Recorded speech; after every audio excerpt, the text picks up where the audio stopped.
Welcome, Gaby. ¿Cómo estás? Muy bien, muy bien. Gracias por invitarme. I'm so excited to be here. Yes, today is going to be a Spanglish episode. Is that okay, Gaby? Yes. Yes? Okay. A veces mi español es medio ratata, but we'll make it work. Girl, likewise. Like the English no puedo, the Spanish algunas veces tampoco puedo y ahí nos hacemos bolas. How do people, I was thinking the other day because I saw a video of Shakira and she was saying how she speaks 6 languages. And I'm like, how?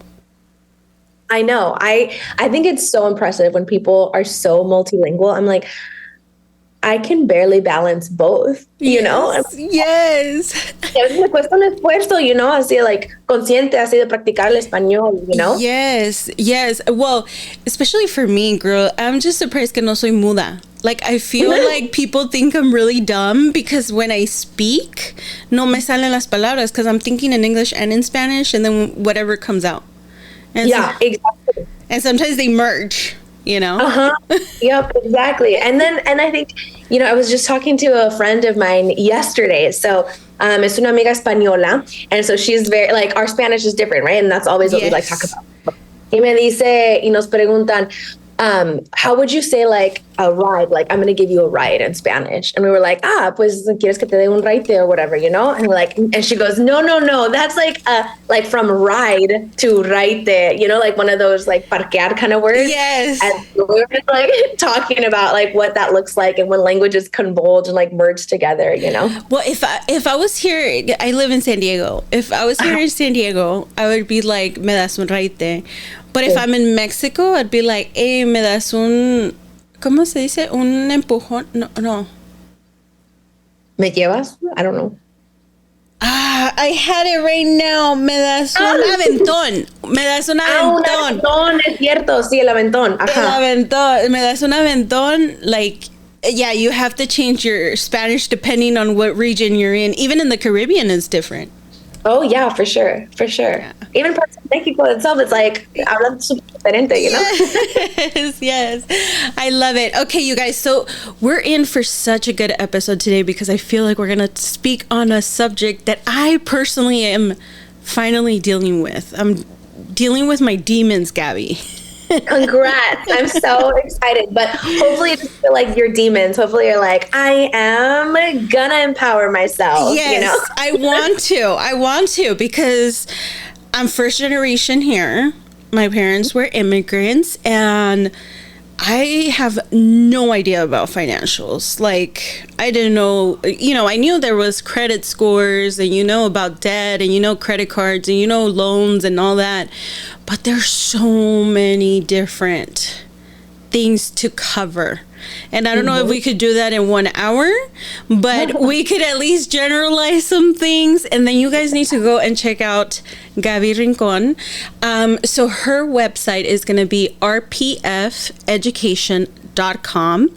On TikTok and Instagram is the same thing, RPF Education.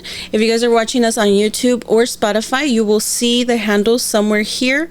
If you guys are just listening to us, you can find the links in the description box. Gaby, I'm super excited. Too. Thanks again for having me. Yes. Girl. So you want to ask me a question? I was just going to explain what RPF stands for. Oh, go for it. Tell us. It stands for... That was my question, actually. Oh, there we go. Okay, cool. One track mind over here. So RPF stands for Realistic Personal Finance. And that education piece is because, I actually have a 10-year career in education as a music teacher. I know, so related to money, right? Like exactly the same. Qué ridículo, ¿verdad? The only thing that caught my attention is because my son's trying to learn the guitar. Que so nice. I'll talk to you off air, girl. Yeah. No private lessons or what? No. Yes. So, I've always, loved being in education. Like I always knew that I wanted to be a teacher, love music, etc. And how I kind of fell into this was super just natural, very authentic. Porque I made just such a wise choice of going to grad school at a very expensive grad school. And as a tale as old as time, I have 6 figures of student loan debt. And so a few years ago, I was like, okay, ya tengo que hacer algo porque esto está ridículo, Like I owe, like the realization came to me when I was like, I owe more money than I make in 1 year. Like if I literally only put all of my money toward my student loan debt, I would still have student loan debt. You wouldn't even make a dip. No, I'm like, I have to do something. So I started like reading and like I got really sucked into it, like really intense about it, podcasts and everything. And so initially when I started posting on TikTok a couple of years ago, it was more for my own accountability. I was just like, this is what I'm doing. This is what it looks like. I would like track our net worth, my wife and I's net worth every month. And then people started asking questions, and like in my, kind of friend group or family, like they would start asking like, what is this? What is a Roth IRA? Or like, what is investing in general? And it applied even, when I was in the classroom, my high school students would ask me the same thing. And for context, I work in an area, it's called Maywood, with a very, very high population, not only of like Latinx people, but also first gen and also low income. And so I realized like there is this huge need and a huge, I would say like deficit in our community for access to this information. Y la cosa es que si tú no sabes la información, like if you don't know the rules of personal finance, how are you ever going to manage your money effectively? And like, and then I was going through this kind of like existential crisis a little bit. Like I would walk out and of my classroom or of my school, and I would see like there's a title loan, and then on the other block there's like a payday loan, like, and there's these kind of like, and I was like, oh my God, like how can I was sick of doing nothing. So our PF education, it's always going to be like education based. Like I offer money coaching. So that's a big thing that a lot of clients like, the one-on-one support. And we kind of go through everything. We also are launching an asynchronous course like in January. Wow. And I also do like live workshops, either in person or on Zoom, if you want more of like a cohort style. But it's really meant for any money question that you have, including like, I even had to answer simple things like, what's a credit card versus what's a debit card? And it's like, if we don't know, if we have this knowledge gap, how are we ever going to do this correctly? I never knew. I remember one time I was like maybe 16. I had just gotten my first bank account, right, with a big major bank, because that's all we knew. My mom at that time, credit unions and all that was not a thing. And it doesn't sound pleasing, right? Credit unions, like that doesn't sound... What does that mean? Yeah. Like, and Chase, everybody knows Chase, Exactly. Not that I want to give them any promo. Do not go to these big banks. But I remember going, and the first time that I used my debit card, I'll never forget, it was at a food place at a mall. Yeah. And the girl goes, debit or credit? And I was like, what do you mean? I don't know. I have this one. Yeah, like I'm holding.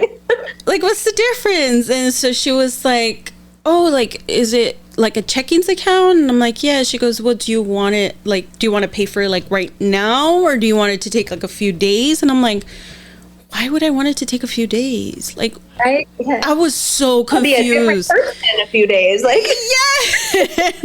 But I do need this, $5 meal right now. I don't know if I want to pay for it later, though. Like, what does that mean?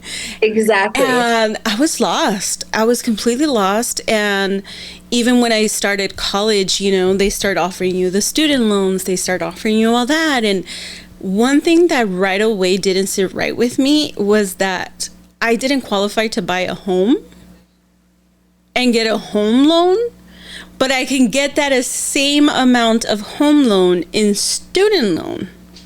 Mm-hmm.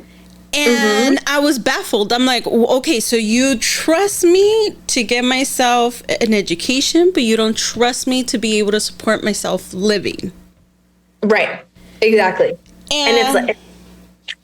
Yeah. It's such a problematic system, to be honest. I mean, like, I don't want to get too political, but I was definitely personally very disappointed that we don't have any student loan debt relief that was like struck down, right?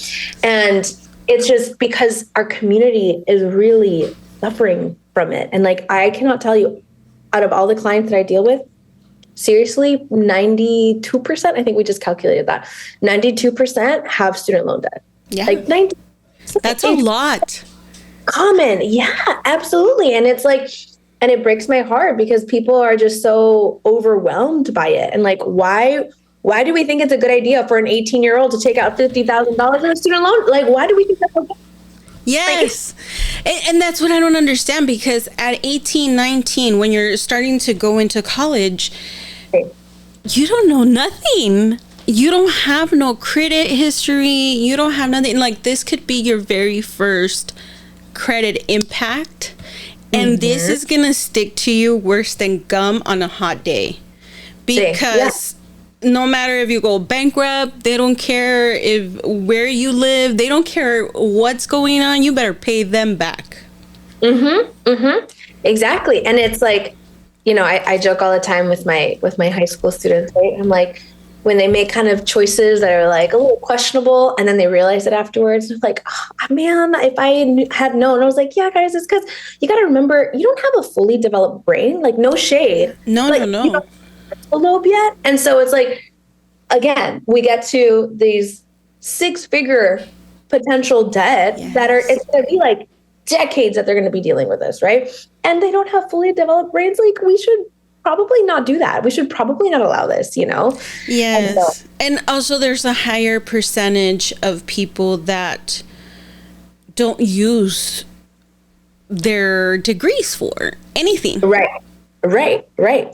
I mean, yeah, the statistics on like attending college, graduating college, and then actually using that same degree, right? It's almost like this, and then it just starts, woo! Yeah, absolutely. And that's just one facet, like one aspect of like what we do. You know, unfortunately, I've also seen a big uptake in consumer debt, like credit card debt. Oh my God. Okay. Can we talk about that? That's my number one thing that I wanted to talk about today. Because I feel like, being first generation, right? So I'm the first one that graduated high school, that went to college, that, you know, had a career. And I've learned, I'm 37 years old. I'm a couple months shy from 38. And I can tell you that just right now, I feel like I have the mental capability to understand my debt. And I did not know, you guys, if you get a credit card, let's make a small amount that's approved for $300. That doesn't mean you have $300. No. You're supposed to use no more than 30% of those $300. So that would be $80, yeah. Yes. So you have a $300 card, but you cannot use $300, otherwise it's going to impact your score negatively. Exactly. So what you're talking about here is, like, again, there's this discrepancy of like, what is a credit card exactly, right? And so like, let's just break it down in ways that make sense, right? So the bank's like, okay, you know what, Gabs, you can take out a credit card. We trust you enough, and I like simple numbers. So it's gonna be $1,000, okay? Perfect. And you're like, okay, you know? And I think coincidentally that was my first credit card, like Wells Fargo, that regular like cashback one. Not Wells Fargo, no. I know. But it's my longest. Okay, this is separate, and it'll make sense in a moment for everybody. But yes, it's my longest standing credit card, so I'm not going to cancel it because then my credit history will be decreased, right? Yes. So okay, I've got access to this $1,000. But it's obviously going to be borrowed money. So anytime I swipe a credit card, I am borrowing from that bank, that institution, right? Now, as long as I pay them back by the time my statement date is due, right? So say that I swiped and I bought a $250, whatever it was, okay? And then the next month, okay, $250 is due by October 31st or whatever. If I pay those $250 in full, awesome, todo bien. I didn't pay any interest. But the thing that confuses so many people is that on the statement, it'll say, your minimum payment is only $29, Gabs. Don't you want to pay just $29? Doesn't $29 sound so much better than $250? And a lot of people will be like, okay, that's awesome, $29 and we're done. But now I've got that debt, right? Because I didn't pay the full amount. And so that is what ends up getting charged as interest, right? And credit card companies are going to have really high interest, like average was like 24-25%. If you're lucky. Because if you're just starting off, it could be, I've been seeing numbers up in 30s. Mm-hmm. We'll get there. 29.24 is a big one right now. I have a couple clients that all of their credit cards are at 29.24. So the higher you can think about the interest as like what it costs you to have borrowed that money, right? This is how the bank makes their money. Mm-hmm. They want you to only pay the minimum because the more you pay the minimum, the more money they make. Yes. Right? And I think that's very important too, because I didn't know what interest was, girl. Everybody talks about interest and I didn't understand it. I didn't comprehend it. Yeah. And when I would see 29 whatever, I'm like, oh, whatever, like it's less than 50, right? Yeah, like I don't know what that means, but okay. But you guys, that's what they're charging you to borrow that money. Exactly. And so the more you borrow and the more minimum payments that you're giving, the more that you're paying for your stuff. So if you bought that $250 appliance, let's just say, right? $250 appliance, it doesn't end up being $250. It ends up being like $400 and something if you're just paying like little by little. Exactly. And that's why a big part of like our coaching, of money coaching that we do, or even like in workshops, is we teach people how to use debt payoff calculators. Like even like if you literally just Google like debt payoff calculator, enter. NerdWallet has a great one. There's, calculator.net also has a great one. And it'll say like, okay, what is the debt? What's the interest rate? And how much are you paying? And you press calculate and it'll tell you how long you're going to be in debt for, right? And then what you're going to end up paying the total amount. And this can make it such an eye-opening thing. Mm-hmm. There's instinctually like clients will actually, as soon as you teach them how to use it, then they're like, okay, this is great. Like, oh my God, if I pay another $15, then I would take down, 2 months. I would be debt-free 2 months sooner. And so then we end up playing with that. And it ends up being a way that this seemingly ambiguous or like inaccessible system, we have access to it and we can plan to get ourselves out of debt sooner. Exactly. And this is not, something that is taught to us in school or anything, but this is why it's important to follow people like Gaby. I think a very popular phrase that I've heard that is very, very true. If you can't learn from somebody for free, then you shouldn't be paying them for your services. And Gaby has so many good tips for free that it's going to make you want to hire her. Thanks. I hope so. Es que la verdad, like, I really care about empowering our community. And so siempre les like, I'll tell my students, o sea, anybody, like, you put in a comment on a video, I will answer it. O sea, te voy a hacer un video, te voy a contestar.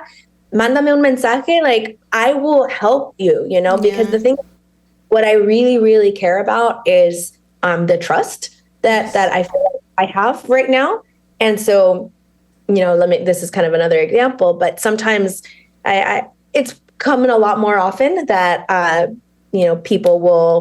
companies will ask for me to make a video on whatever, use my platform in that way. Mm-hmm. And it's money for me. But the thing is that usually who approaches me is like title loans or like payday loans. I don't know why you think we're aligned. Like, okay. Yeah.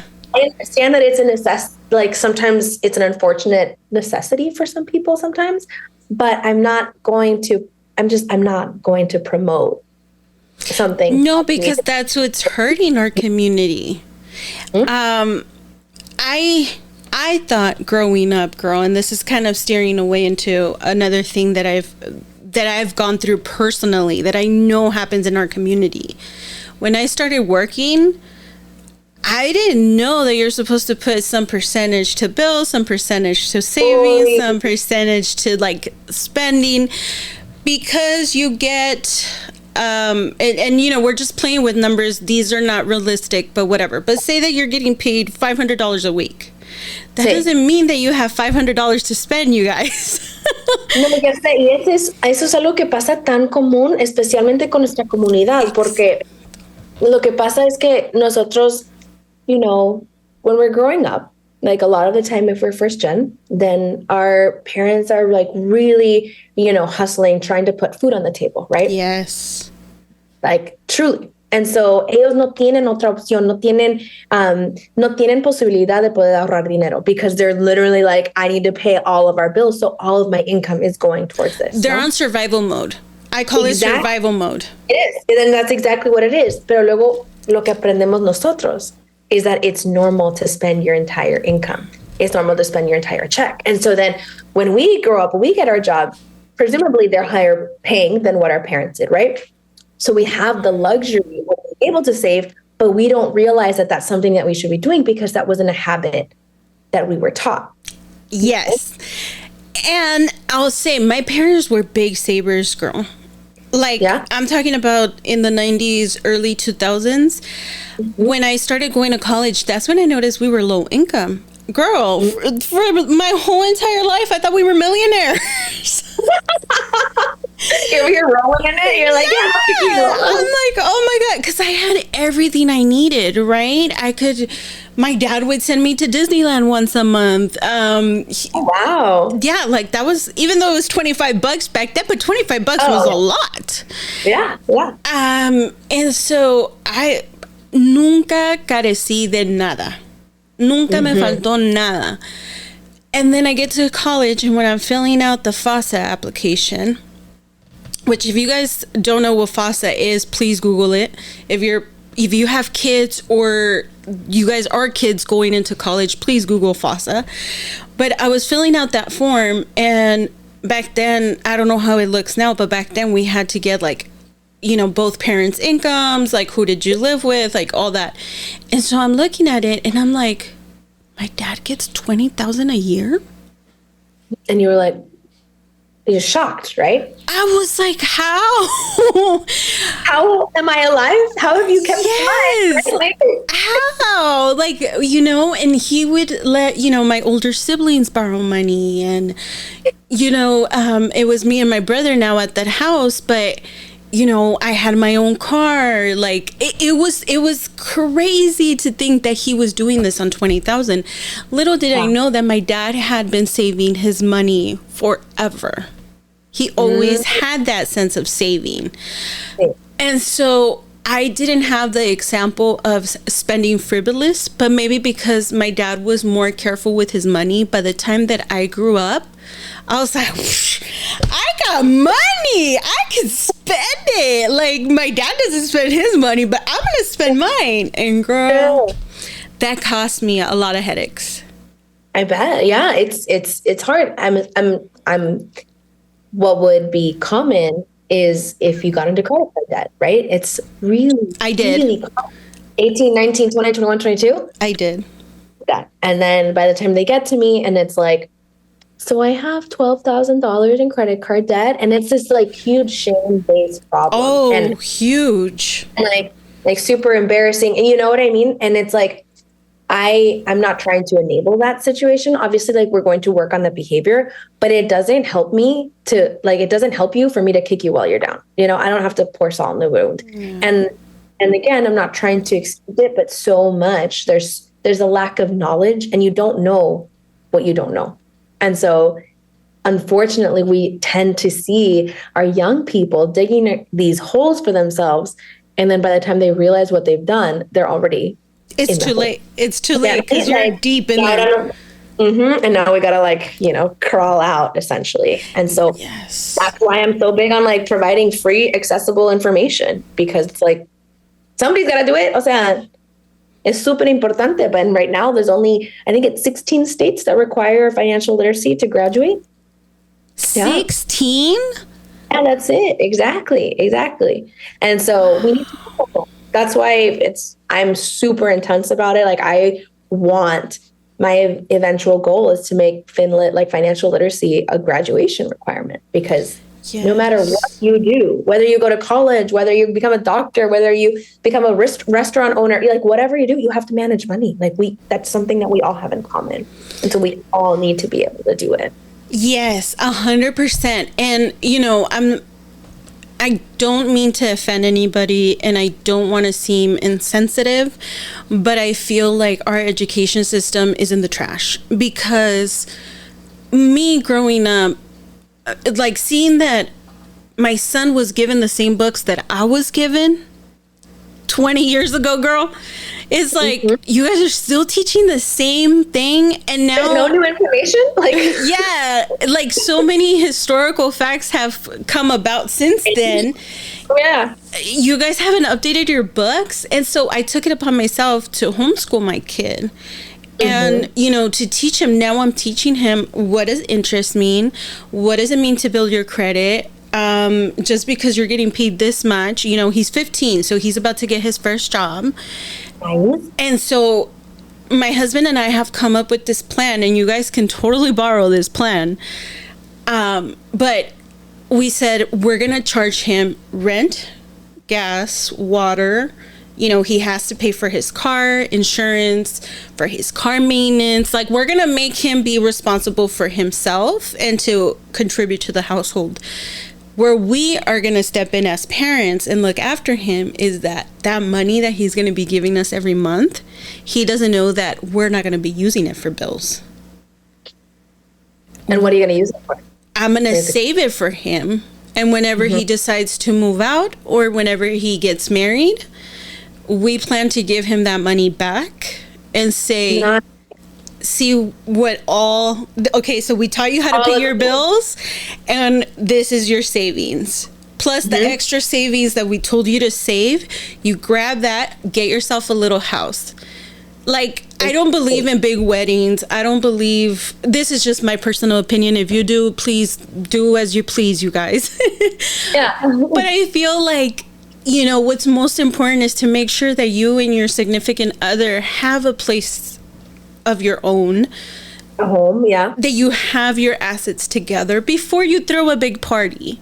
There's no reason for you to be having a big party if you don't have your ish together. I've had friends that had beautiful weddings, girl. Oh, hermosas, like banda, DJ, open bar, beautiful, $5,000 gown, beautiful. And not even a year after being married, they had to move back with the parents. Because of, and that's kind of common too, right? Like, realistically, with inflation going up so much, like the cost of living is just really intense, really a lot to handle. So there's a couple things in that story, which I think it's really great.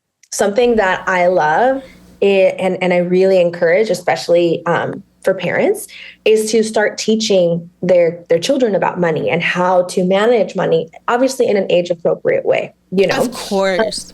But there's always some learning that you can do. Like, for example, I recommended that a 10-year-old, maybe they get like a $10 allowance or something like that. And it's like great to be, it's like in $1 bills, and they get to start seeing like percentages by like, hey, let's start saving 2 of the $10 bills. So now we're saving 20%, right? And $5 of it you get to spend on whatever you want, and $3 of it you get to allocate it for XYZ kind of thing.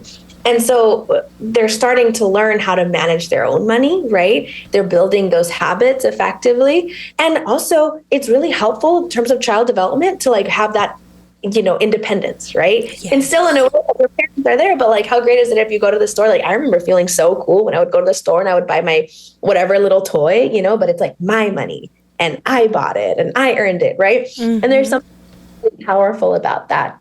And I think like in terms of, what you're planning to do with your son, I think that's really, really cool because again, he'll see the benefits of it. And in the long term, like he's going to understand how to effectively manage his income. And in terms of, when your first job, like for a lot of teenagers, I tend to recommend and take it, leave it. But one thing that a lot of parents will ask me is like, how do I best save for my child, right? So as soon as like somebody, a minor is working, you can open a custodial Roth IRA for them, which is essentially like a Roth IRA. So it is a type of individual retirement account. Bear with me. I know this is getting a little technical. I promise it's going to be okay, guys. No, but pay attention, you guys. This is where you need your pen and paper. Yeah, pen and paper, please. Okay. So the kind of investing that everybody needs to be doing, period, the end, forever, I will die on this hill, okay, is saving for retirement. And that's actually through investing, right? We do this through investing. You can have what's called an employer-sponsored retirement account, meaning like a 401k or a 403b, and your job will offer that to you. Now, an IRA is an individual retirement account. So me, myself, Gabs, is the owner of it. It's not tied to my job. A Roth IRA is a type of individual retirement account where it's after-tax money, basically. You know how on your pay stub, you'll see your gross pay, and then there'll be all the taxes, and then it's your take-home pay, your net pay, right? Yes. I've already paid my taxes on that. So when I contribute into that, from my net pay into my Roth IRA, I don't have to worry about taxes again. So it grows tax-free. And then when old Gabs goes over, she's 59 and a half, she's retired or whatever, she's like, I want to take out $2,000. No more taxes because I already paid it, which is really, really cool. So a custodial Roth IRA, same concept, but it's for minors. So the parent, it's technically like it's a Roth IRA for the child, for the minor, but because they're a minor, the parent's also on it essentially. And it's a great way for them to start building wealth. The other option that I present to parents too, in case they want to use it for college, you know what I mean? Then they can go the 529 route, which is, again, a specific type of account that is meant to be used for education. And they can be used for K through 12 education expenses if you have them, or, anything with higher education. So, and that could include like room and board and stuff like that, right? And super exciting. Let's say that you save in their 529 and you save, $10,000 in there by the time you go to college. And then surprise, they get a scholarship. They don't need it. So now it's like, wow, we have this $10,000. What do we do with it? Well, starting next year, you can roll it over into a Roth IRA. And so, yeah, exactly. It's really, really cool. That is so awesome. So I did this like little exercise. I was trying to kind of not convince, but show a client the importance of like saving. It's not that you need a lot of money. It's just that you got to start early, right? So we did $50 a month for their baby. They were pregnant, right? I was like, if you do $50 a month, is that a number that feels like doable? And they were like, yeah. I was like, okay, let's open a 529. Like, let's say that we're doing this. You're putting in $50 a month. You're investing it. By the time that child is 18, we do 50 times 12 times 18, right? You ended up saving $10,800, right? But because it's invested, with presumable gains, you'd have about like, 24,000. Okay. And then I was like, now let's say that they didn't need it for college, or maybe they didn't go to college. They decided to do something else, whatever. Who knows what happens in 18 years? Let's roll it over into a Roth IRA because you can roll that over. And I was like, you never touched it again. By the time they're retired, it went up to $595,000. And all you did was save $50 a month, right? But because that time horizon is so long, because you had so much time from the time the baby was literally a baby, right? You gave them significant wealth, even though it was just a little bit. And so that's why I always tell people it's not about how much you can do. It's how soon we can get you to do it. We just need you to start, right? Even if it's a little bit. That's $25. Like, that's $25. That's going to grow. And it's more than you had before. And it's better than it just sitting in an account or sitting, what our community does. Y yo sé, mi gente, no me mientan. Todos queremos esconder el dinero abajo del colchón. Pero abajo del colchón y en el banco no crecen, no hacen nada. Y literalmente es como que si nomás están sentados en su dinero. But by doing what she just said, you can make it keep on growing. And Exactly. I mean, it might seem impossible, but like you said, the sooner you begin, like start doing that now. Exactly, because it's about how long you have, right? Y luego también tenemos que entender el impacto. Si tenemos nomás el dinero en el colchón, en el closet, algo así, like, ¿qué vamos a hacer con la inflación? You know? Porque ahora cuesta mucho más, por ejemplo, el galón de leche o whatever it is. Yeah. Tienes que pensar, entonces, si tengo estos $1,000 o whatever it is en el closet, ahora cuánto va a valer en 5 años. Porque el poder del dinero con la inflación, obviamente que es un poco menos, ¿no? Yeah. Yeah. So So tienen que ponerse a pensar eso también. Yes. Es cierto. It was so funny. I had a client, and she's younger. She is a freshman in college, actually. And she used to be one of my students, and she turned 18. And she's like, I need to figure this out. Like, please help me, like, empowering me. You know, there's some, basically, se tuvo que independizar mucho más pronto, you know, like. Yeah. Her circumstances. Yes, exactly. Her finances ready. Y me está diciendo, like, she's really obsessed with saving because, you know, one of her scripts is like not having enough. And that's her kind of her mindset. She saw her family like overspend on stuff. Entonces ella, todo lo opuesto. She's like always saving and will like barely kind of, you know, have fun kind of thing. And then she's like, so I have $1,200 in my bank account. And this is only an 18-year-old. So I was like really impressed. Hadn't had a job yet. $1,200 in my bank account. And I found $2,300 in my closet and like all of my places, my hiding places that I had money. And I was just like, girl, like, oh my God. What do you mean you just found it? Like, I have so many follow-up questions. How many hiding spots do you have? Like, what is this from? Like, she's like, basically every single birthday, every single Christmas, every single time I ever did anything. And I was just like, okay, so have you heard of a high yield savings account, you know?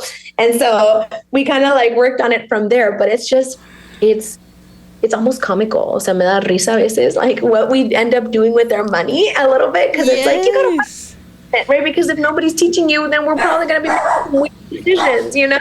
I'm so sorry if you guys hear my chihuahua. I'm home alone with her. Chloe. Sorry, you guys. You know, and that's what I like about you, because it seems like you work with all kinds of people. Young, older, you know, new moms, people that don't know how to manage, people that, you know, oversave. I love that variety, because I don't think that financial literacy. Thank you. Yeah, I got you. Sí, me pasa también. I'm like, no tiene, ¿cómo se dice? No tiene, like, there's no stops, or like, there's really no one way of doing it. You have to do it to what applies to you, what you can do. How much are you getting a month? Yes. And that's why one of my big kind of sayings that I have, and you might see them in some of my videos, is we have to remember to apply the general rules of personal finance to your individual context. Yeah. Las reglas son más como guidelines. No son, you know, they're not like commandments kind of thing, right? So for example, like, let me give you an example. People always ask me, like, should I prioritize saving or should I prioritize paying off my debt, you know?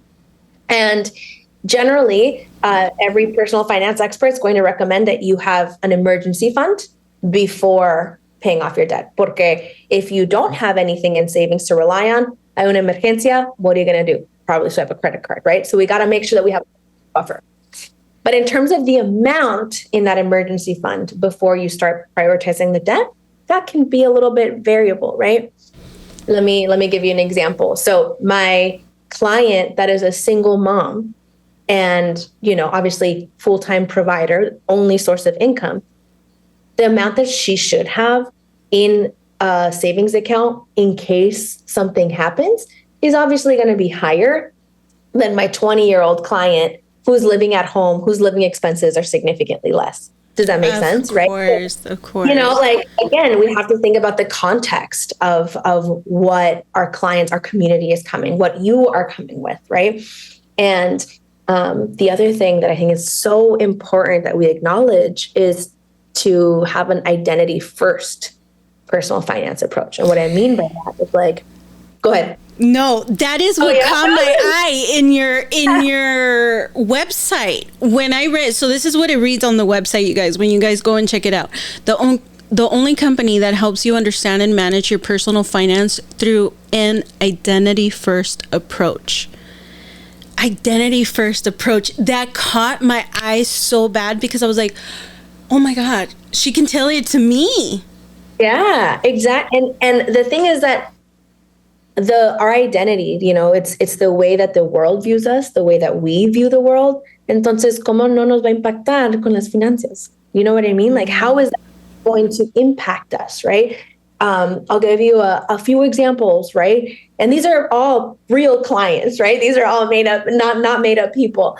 So I have one, and it's a couple, and they're struggling right now. This, again, pretty common, struggling with one being an overspender and one being more intense on saving, right? And they're kind of like, it causes some resentment because one might be like, I want to have fun, like let's go on a date night or whatever, and the other one's like, no, we can't afford it, right? And so you'd think that it would create balance, but it tends to just get some resentment in there, right? Mm-hmm. And so one of the things that we talked about is the one that has that overspending habit. So she grew up not having access to a lot of funds, right? So a lot of the time she for some needs. And so now what does she want to do? Like when she wants something, she wants to get it because she works and she can afford it, theory, right? So she's healing that inner child. Exactly. We have to acknowledge that piece first. It's like, what are the triggers? Like what happened before? What associations do you start making about money? And the other thing that we realize is that she tends to overspend at night when, you know, her ADHD medication has worn up. And I don't know if any of you guys know a lot about ADHD, but a lot of the time they're looking for instant gratification. They're looking for like dopamine, right? That like, yay, now I'm happy. So we talked again about like, okay, what can we do to satisfy your need for like, oh, I kind of like a little dopamine hit without actually like making the problem kind of worse, right? And so like we talked about the feature of like save for later kind of thing. Let's just put it in your cart, do all the research. This is the exact product that you want. Y luego lo pones en el cart and then we'll look at it in the morning. And then so often it's like, never mind, I actually don't need it anymore, right? The other one is I work with a client who is queer and he was cut off from his family at like 18 when family found out that he was queer or he is queer. And so wasn't expecting that. All of a sudden had to take out a big personal loan because now he's on his own. Yeah. What do I do now? Yeah. If you go from literally 0 to 100, no, yeah. You're at your parents, you're understanding that this is kind of what your responsibilities are, to all of a sudden you're on your own and you need to like figure it out. At that situation, I don't know that he had really another option, right? And so again, there's another context for you of like how your identity can impact your finances so much, right? And I'm not going to sit here and be like, as a money coach, being like, well, it was so stupid that your 18-year-old self took out a $20,000 loan. It's like, was it though? Like, that's what he needed to survive at the time. Like the survival mode again, right? Now let's figure out how to get you out of it because there is always an answer and for you to be successful now. Because I think, God, you're giving such good points, Gaby. I think it's so important to leave that shame behind. Yes. That shame part. Because even I've had a hard time reaching out. I finally found an amazing banker. My credit union bank. Oh my God. Like, I'm like, that's the homie. You know, and it's so important to know that it's okay. You guys see all kinds of cases, all kinds of different circumstances, but there's always an answer. It breaks my heart when people are going through hard times because it has happened, and I'm so sorry to go super dark, but where they've lost their lives because they feel like there's no other way out of it. And I'm like, oh my God, like bankruptcy shouldn't be your first go-to, but there's so many things that you can do. And bankruptcy is okay if that's your only option left. Exactly. It's more common than you would think. Yes. And that shame piece that you're talking about, I'm so glad you brought it up, because I get so upset because within the finance realm, there's so much shame-based personal finance.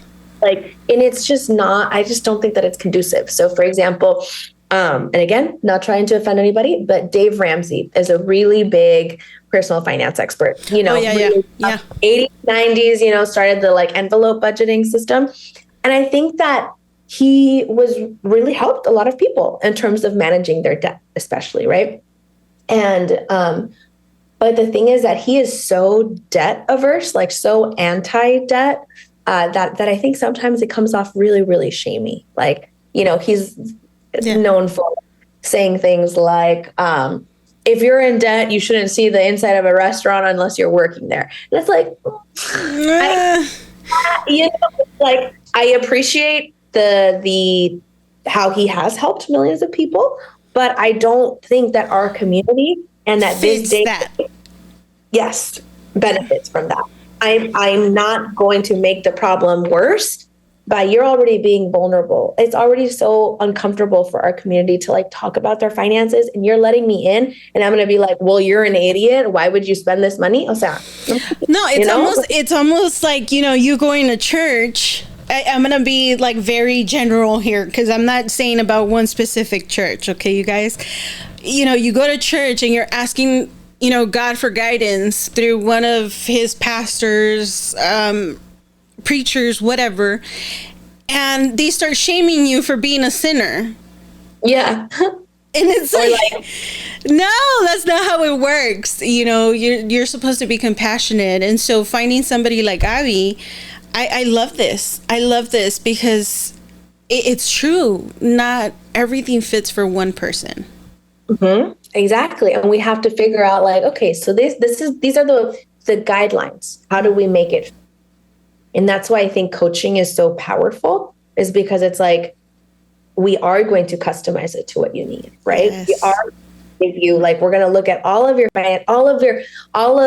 your finances, but also like your behaviors. Like one of the big things that I talk about is like, what do you like to do? Like, what do you guys do for fun? Yeah. And they'll be like, can we say that we like to eat a lot? I'm like, yeah, you can, because so do I. Like, right? Of course, like whatever your value category is, I'm not here to be like the judge and jury of it. What my job is to help you find a way that you can enjoy your life in the now while also making sure that you're secure for the future. So I think it is very important to get this information, you guys. Reach out. Please go check out RPF education. I want to say foundation for some reason, se me va para allá. Pero I just want to remind you guys, rpfeducation.com. There's so much to learn. I love that you don't judge anybody, because this is something not to be shameful of. And we just really want to get that across to you guys. We're all in different stages. We all have different needs. We all have, different resources. Because do you think it also depends on the state that somebody lives in? Absolutely. Absolutely. Oh my God. Then that's a big question that I have. I'm going to give you guys a real example and then a silly example. Because the more that we're just kind of like, a little laughing at some of the context stuff, yes. I think the easier it is for us to deal, right? So, por ejemplo, like I've got people in Tennessee, Florida, Washington, Arizona, all over, right? And obviously California. I'm live in LA, so I'm LA based. And here in California, I know, right? Home ownership is not quite as common. I'm sure y'all know about the cost of living here, but so that is a huge factor in it, right? I've noticed that my clients that live in other parts of the country, like Florida, like Tennessee, like Arizona, do own homes versus the ones here, not quite so much, right? And again, the context is going to vary significantly. Obviously, with a higher cost of living, in theory, your salary is also higher, but we've got to navigate that in general as well. But the other thing that I've noticed, and this is as part of coaching, we create a budget for you, right? Like, and we create it together, we collaborate on it, right? But the whole thing is like, we got to know what money is coming in and what money is going out. The clients that live in California or Colorado, I have to include sometimes a weed budget. Okay, so I'm not the only one. Oh my God. So funny. But I'll be like, so, is there anything else that you spend money on that we should know about? God. I'm all red. No, you guys, I'm gonna take myself off of the screen. Too much. It'll be like, so, like my gym membership. Okay, that's great. And I'm like, hey, and what about like wine club or weed club? And they're like, ooh, I do get Nug Club delivered once a month or once every 2 months. And I'm like, okay, let's just conclude it. Like, again, I'm not judge and jury. What's the money where's our money going? That's all, And so the state that you live in, the context, again, it's totally going to dictate some of your finances and even some of the stuff that we like to do. Yes, how we entertain ourselves. Pero yes, because I also feel like, when I was younger, I would hear a lot of people, oh, they moved to South Carolina because it's cheaper. They moved there. And then when I was older, I have a brother that lives in Texas. And so my dad was like, you need to go to Texas. The houses are super cheap and they're big and this and this and that. And so we went out there, but the minimum wage wasn't what we get over here. Like, yeah, for us, that's a cheap house. But for the people living there, it's not so cheap. So it never made sense to me when people would tell me, no, but it's because we're moving out of state because it's cheaper. But eventually your salary is also going to be lowered. Like, if it was cheaper, then the whole world would live there. Right, exactly. And there are benefits in living in lower cost areas, right? And I'm not going to I'm not going to deny that, but there's also benefits in being in high cost areas. Again, here we are with identity again. Por ejemplo, yo soy de Arizona. Yo y mi esposa somos de Arizona y nacimos. Nuestras familias obviamente son de México, but cuando nos casamos, nosotros sabíamos que nos queríamos venir para acá, a Los Ángeles, because there's more queer people here. And the thing is, are we paying a lot more? Absolutely. Like, I mean, our families, if they like, when we are like, oh, this is what our rent costs, they're like, ¿cuánto? You know what I mean? But again, there is value for us in being in a community where we are not the only gay people around. Do you see what I'm saying? Yeah. Again, like, what do you value? Would you rather have a bigger house and maybe not have the ability to go out as much? Then okay, that's okay. That's your value category.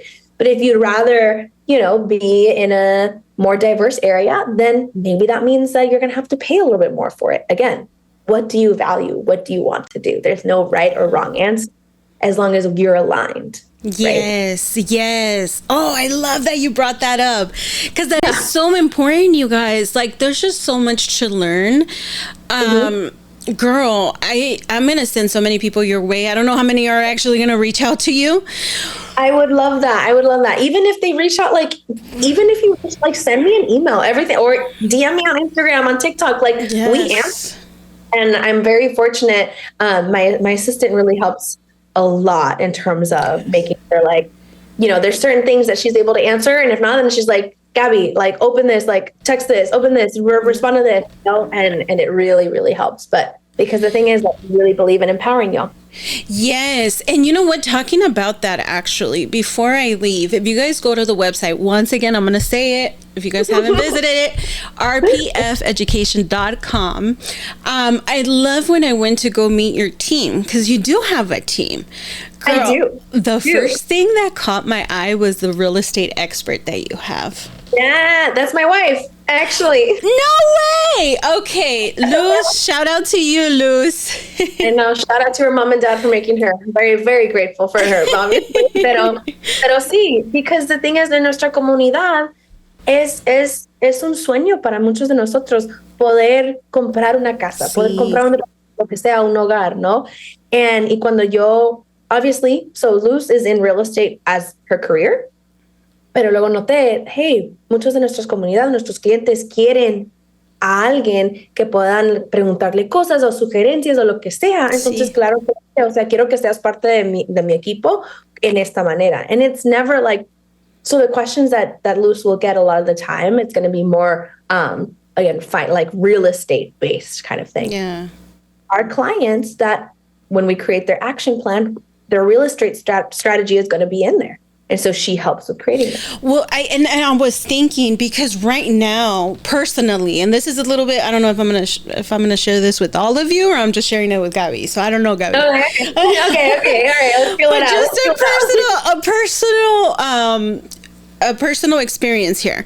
I'm at a point in my life where I finally have the bug of I want to buy. I've never had the bug. Never. We've had so many offers with family members that are like, nosotros los apoyamos, like we'll help you, with the down payment, we'll assist however it is, just get a piece of land. My dad is like obsessed with that. Yeah.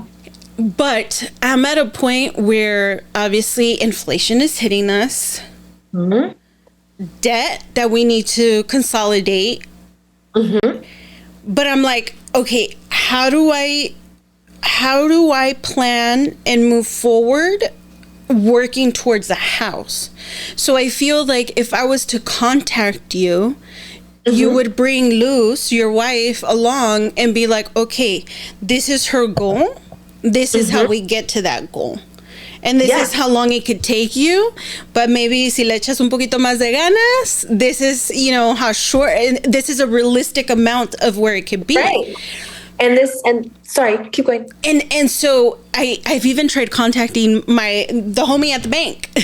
Yeah. I was like, Juan, what do I do? And he's like, you know what? I'm so sorry. I can't help with that. And I'm like, I was like, what do you mean? And he's like, no, but I can give you a phone number. And I'm like, I hate that, the handoff.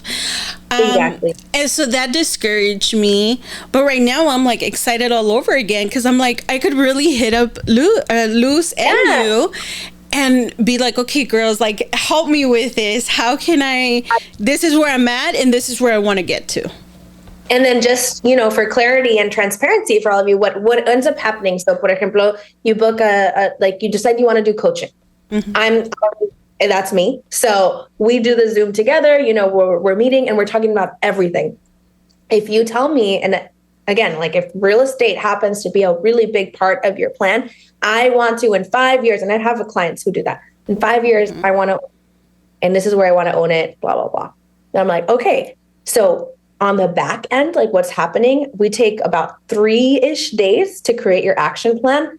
And we go, like Luz and I will go through it specifically in terms of the real estate. And then like we meet and we talk about the plan together. And it's like, what does this look like? Mm-hmm. And because contact, sometimes we're able to, just ask a lender a quick question. Obviously, this is like in an unofficial capacity, but we really care about the education piece. And so we kind of plan, like, what does it look like? Because you have to think about when you're going to do home ownership, are you paying cash? Most of us probably not, right? Mm-hmm. Like that, go off, baby, especially in California. I'm like, ooh, make it rain. But, so you're going to be qualified for a loan. Obviously, you're going to have a down payment, have closing costs, right? And we go through this, like, this is kind of what you should start looking at. And then lenders obviously look at your debt to income ratio, right? And so that's kind of where I come into play a lot. Like, all right, so if we want you to qualify for X amount, lender will need to see this. So what does that mean? That I need to help you be able to pay off this? How do I find it? And it ends up being like a plan, and it has multiple steps. But as long as we understand the entire context, we really feel that we can help. You all get there. You're making me feel como que si ahorita me puedo comer todo el mundo. Like, let's go. There's an amazing, personal finance kind of expert. And she was one of my, I think I low-key think that I'm like in love with her a little bit. Don't tell me. Luz, don't listen to this. Earmuffs. Right, right. No, she knows. Her name is Paula Pan, and she is the host of Afford Anything. And her big thing is like, you can afford anything, but not everything. And so like, that's her whole tagline. It's like, ¿qué quieres de tu vida? You can do it, but pero nomás no puedes necesariamente tener todo, you know? Yes. Like, that's such an empowering kind of thing. Like, whatever you want your dream to be, let's do it. Let's go for it. But obviously, if this is your dream, then sometimes it means that you have to say no to these other things, you know? That's where the sacrifices come in. Exactly. I've sacrificed so much to be able to raise my son, to be able to homeschool him. I've sacrificed my career. I've sacrificed, fancy trips. Because right now, if me and my husband were working full time, both of us, yeah, girl, I'd be like, let's go. Where are we going? I would have been living in the best place in San Diego. We would have a beautiful house because we both would be making a lot of money. But reality is that, to me, at that time when we had our son, my son was my main goal. So everything else just became to the side. But now that my son's 15, things have changed for us. And, me and my husband are in a different stage of our lives, and we want to be able to do certain things. And now that we're able to do them, it's like, okay, now we need to get ourselves together. Yeah, like, absolutely. I need to stop shopping at Amazon. I need to stop ordering out. I need to stop it with all these big purchases that I make because I have impulsiveness. And right now, I'm just letting you guys know of all my sins because I'm sure I'm not the only one. I'm sure I'm not the only one that, gets to a point in your life where you're like, God, like, what am I going to leave behind? Like, I'm 37. I'm about to be 38. ¿Qué está pasando? Get it together, girl. And so if you guys want to work with Gaby, if you guys are interested in getting more information, once again, rpfeducation.com. She has courses. She has coaching. She has a blog. She's on TikTok. She's on Instagram. And like I said, if you can't learn from somebody for free, then you shouldn't hire them. And with Gaby, you can learn for free. You don't personally, because not everybody has the possibilities, especially right now. I know it's really hard for some people. But you guys, there's so much that you can learn off of her website, off of her videos. And I just encourage all of you to go check her out. And one last little tidbit that I really want to point out is that I understand that some people in our community, they don't have the disposable income in order to be able to necessarily afford. So I do have my rates on there, but not going to broadcast it to everybody, but they're negotiable because at the end of the day, so I've done this with a client where they pay my rate and I look at their finances and I'm like, honey, I love it and I want to encourage you, but you can't afford this price. So I want you to negotiate with me. What price can you afford? And I put it on the client only because I want them to get comfortable advocating for themselves and talking about money kind of thing. Entonces, si es algo like, if you can't afford my $100 rate, okay, then what can you afford? O sea, ¿cómo le hacemos? What do we need payment plans? Like, I will be flexible because, again, my mission alignment is what I really, really care about. And that's how I keep the trust of my community. So. Oh my God, I love that. Now, don't go abusing Gaby. No, because she's going to be seeing your finances, girl. You're trying to trick her over here saying that you're poor and you're not. You rather spend your money at Starbucks. We're going to have issues.